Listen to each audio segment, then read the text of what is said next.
কাছে কিংবা দূরে, দেশে কিংবা বিদেশে, অফলাইনে কিংবা অনলাইনে, যে অবস্থায় আমাদের এই সংক্ষিপ্ত ভিডিও প্রতিবেদন দেখছেন, সবাইকে জানাচ্ছি সাদর সম্ভাষণ।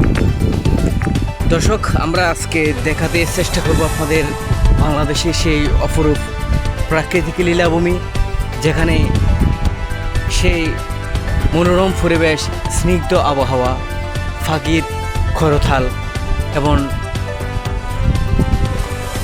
পাখিদের কিচিরমিচির আওয়াজ এবং প্রাকৃতিক লীলাভূমি, সে পাহাড় বেষ্টনী গাছগাছালিতে ভরা। আমরা চট্টগ্রামের হাটহাজারীর সেই ঠান্ডাছড়ি নামে খ্যাত যে চট্টগ্রাম ইউনিভার্সিটি, প্রায় 10 কিলো আগে যখন আমরা চট্টগ্রাম ইউনিভার্সিটি আপনাদেরকে আমি দেখাতে চেষ্টা করব, জুম দিয়ে দেখাচ্ছি আপনাদের চট্টগ্রাম ইউনিভার্সিটি ক্যাম্পাস এবং ইউনিভার্সিটির এখানে ঠান্ডাছড়ি নামক স্থানে। সুপ্রিয় দর্শক, কথায় আছে ধন ধান্য পুষ্পভরা আমাদের এই বসুন্ধরা, তাহার মাঝে আছে সে দেশ সকল দেশের সেরা, সে আমাদের মাতৃভূমি জন্মভূমি বাংলাদেশ।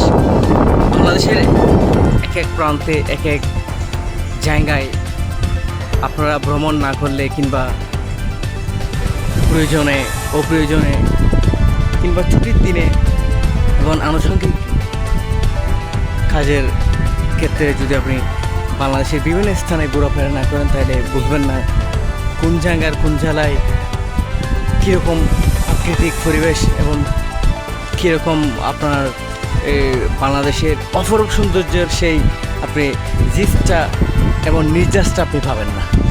সুপ্রিয় দর্শক, আমরা দেখতে পাচ্ছি সেই পাহাড়ে বনগারা খুব সুন্দর একটা লীলাভূমি চট্টগ্রামের হাটহাজারী। অবশ্যই যেহেতু অল্প 1 কিলোমিটার পরে মসজিদ, একটা জিনিস খেয়াল করবেন দর্শক, 1 কিলোমিটার পরে তবে 1.5 কিলোমিটার পরে এর 1.5-2 কিলোমিটার ভিতরে পাহাড়ি এলাকায় মসজিদের মাইক লাগানো আছে, যাতে সেই মুয়াজ্জিনের আজানের ধ্বনি সকল মুসলিমদের কানে পৌঁছে এবং তারা যাতে 5 ওয়াক্ত নামাজ সঠিকভাবে আদায় করতে পারে। যেহেতু পাহাড়ি এলাকা, অনেক সময় আমরা দেখি অতিরিক্ত বৃষ্টি, প্লাবন এবং পাহাড় ধসের মতো মারাত্মক পরিবেশ বিপর্যয় এবং দুর্ঘটনা ঘটে থাকে। এখানে বেশিরভাগই আপনার পাহাড়ের ভিতরে ওনারা এই সরকারি সম্পত্তিগুলো যে লিজ নিয়ে, তারা ব্যক্তিকেন্দ্রিক লিজ নিয়ে তারা এখানে এই ঘরবাড়ি করে থাকে এবং এই খুব ঝুঁকির মধ্যে এরা অনেক ক্ষেত্রে বসবাস করে থাকে। কিন্তু আমরা প্রাকৃতিক লীলাভূমি, খুব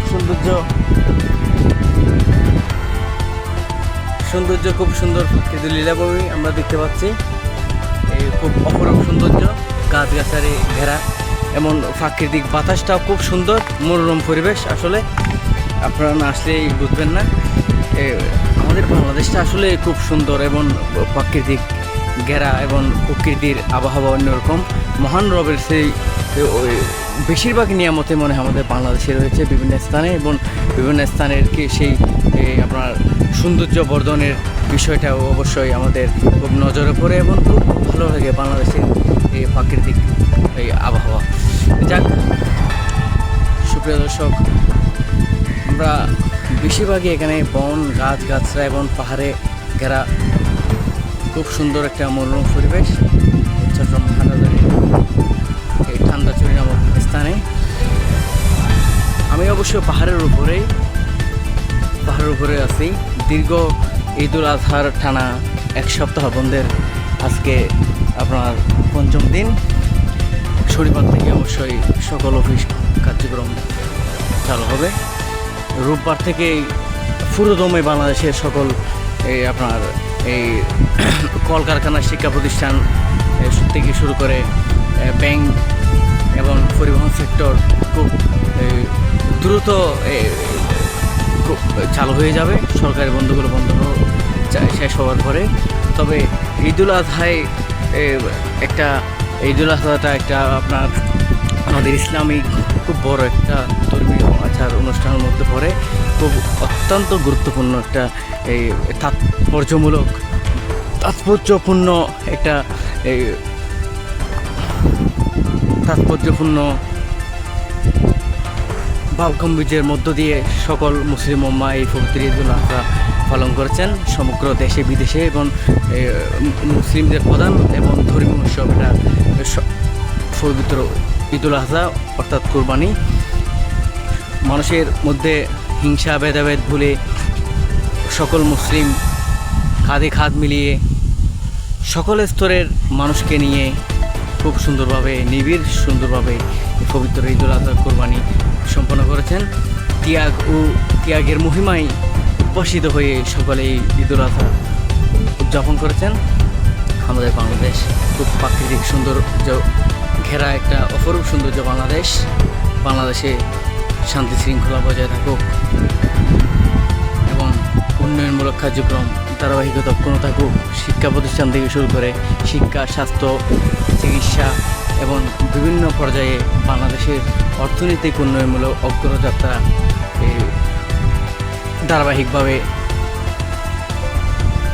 সুন্দরভাবে চলুক এবং বাংলাদেশ তথা বিশ্বের সকল মুসলিম উম্মাহর শান্তি কামনা। বিশেষ করে সকল ধর্মীয় ভাই আমাদের বাংলাদেশে, বিশেষ করে হিন্দু, বৌদ্ধ, মুসলিম, খ্রিস্টান সাম্প্রতিক একটা বাংলাদেশ। আমাদের বাংলাদেশে সকল ধর্মীয় বিশেষ করে আমাদের মুসলমানদের সাথে আমাদের সনাতন ভাইদের খুব একটা ভালো সম্পর্ক।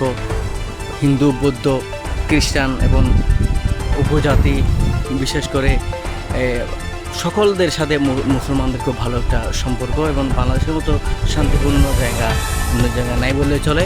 বাংলাদেশের উন্নয়ন বেঁচে থাকুক আজীবন এবং অপরূপ সৌন্দর্যের লীলাভূমি। মানুষের এই সৌন্দর্য উপভোগ করার জন্য, মানুষের মনকে আরও ভালো করার জন্য আপনি নিজের মনকে উৎফুল্ল এবং আপনার প্রশান্তি আনার জন্য মনে আপনি ঘুরুন, বের হন এবং প্রাকৃতিক সৌন্দর্য লীলাভূমি উপভোগ করুন। ইকবাল হোসেন আরজু, হাটাজারি, চট্টগ্রাম।